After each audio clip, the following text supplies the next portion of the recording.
Well, thank you so much for watching Morning Live. Now, last week, Minister of Police Bheki Cele gave an update on progress made into investigations into political violence in KwaZulu-Natal. And this was subsequent to President Cyril Ramaphosa's instruction to the security cluster that it needs to act speedily in this matter. And cases of political killings, we understand, have increased from 98 to 126. And although there's significant leads, only 6 arrests have been effected thus far. And to discuss this further, we are joined now from our Durban studios by political analyst Lukhona Mnguni. Lukhona, good morning, and thanks so much for speaking to us here on Morning Live. Good morning, Sakina, and good morning to your viewers. Lukhona, I think just listening to what Minister Cele had to say there, let's start with the fact that there has been an increase in the number of murders, now standing at 126. What does this signify? What can we read into this? Well, I think what it means is that there is great appreciation of the scale of the problem of political killings in this province. Because, I mean, that figure, of course, doesn't become the sum total of all the killings that have happened.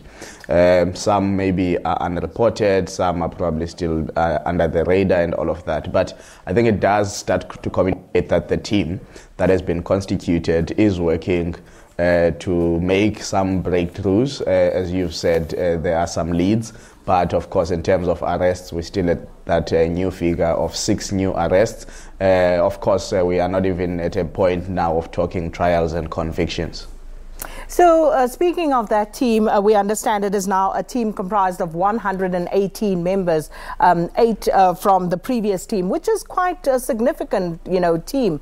But given that and what the minister told us there, and considering the deep roots of this crisis, do we actually understand what systemically underlies this problem in KwaZulu-Natal?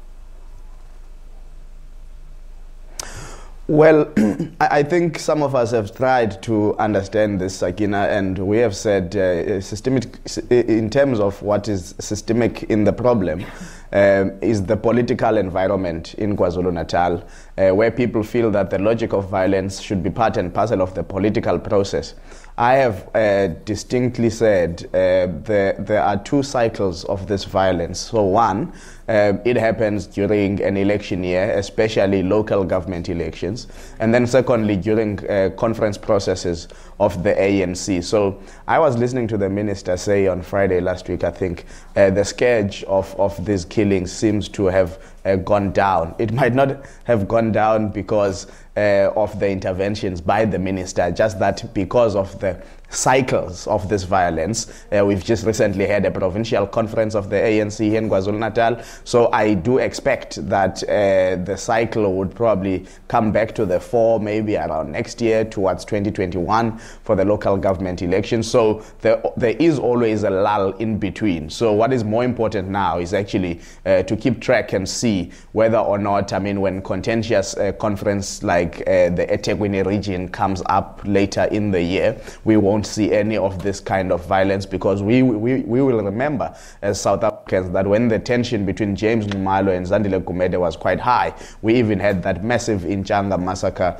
where people were really killed in numbers during a meeting in that locality. So I think we need to be moving with caution and not quickly overstate the victories of the intervention by the minister. It's an important intervention because it departs from the missing political will that has not been there from the national government to actually try and do something. 118 seems a big but in terms of the skills complement, and again in terms of how scattered people are who are deployed to this team from other provinces as well, that is good because it removes certain responsibility from people in KZN who may be conflicted and have become gatekeepers. Even this team, it's still going to encounter some gatekeepers from the system, Sakina, people who want to sabotage the work of the police. And I think this has been a very key point that has been made to the Moerane Commission, that the politicians and the police at some point in time, they have colluded to act together in making sure that there's slow progress in investigating some of these cases.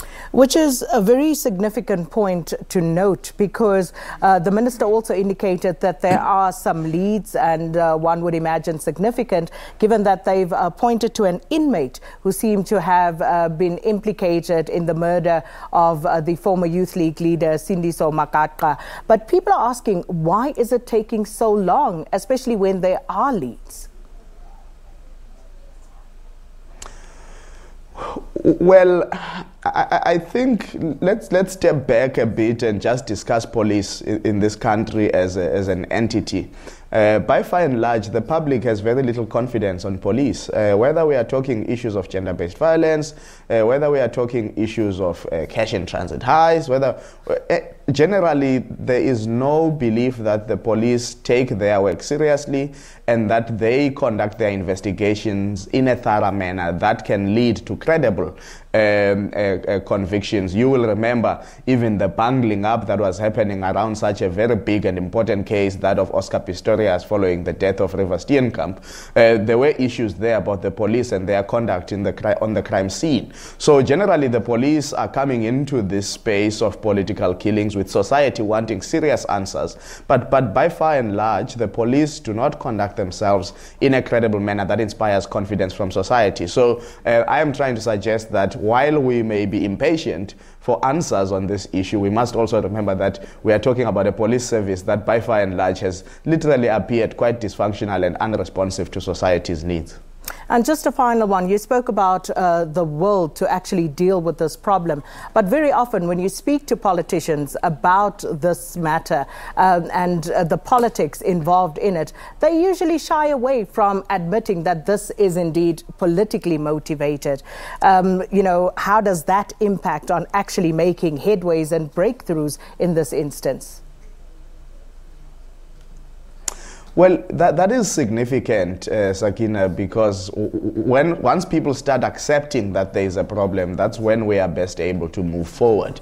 I think, though, in the last few months, there has been appreciation that there is a deep-seated crisis, especially in the province of KwaZulu-Natal, and people have been, to a great extent, coming forward to say we need to deal with this from within. I mean, if you listen to the Mwerane Commission submissions, whether by former Chairperson Senzo Mnguni, current chairperson Sihles Galala and other people, they wouldn't have appeared before that commission and make submissions quite at length if they did not believe that within their organization, as the ANC particularly, there are things that give rise to these political machinations that lead to political violence. Of course, there are instances where it is not intra-party but inter-party. Abahlali baseMjondolo have had an opportunity to detail their plight in this province, particularly here in eThekwini. And of course, we know that in some other organizations like the NP, there was a spate of violence at some point when the party was still newly formed because people were jostling for positions and influence over the organizations. I think we call it political killings, particularly because the genesis of the problem is in the politics, and therefore killing becomes an eliminating exercise so that people stop being problems within the party. Of course, some people will die. They are politicians. They are in positions of power, not because it's part of the political killings, but they are dragged into this space of political killings because what we are trying to highlight is that the political space and landscape in South Africa is degenerating so much that people's right to life is becoming threatened, and therefore people and politicians need to do much more to self-correct that political landscape that they preside over. Lukhona Mnguni, always a pleasure speaking to you. Thanks so much for your time. Political analyst Lukhona Mnguni speaking to us from our Durban studio.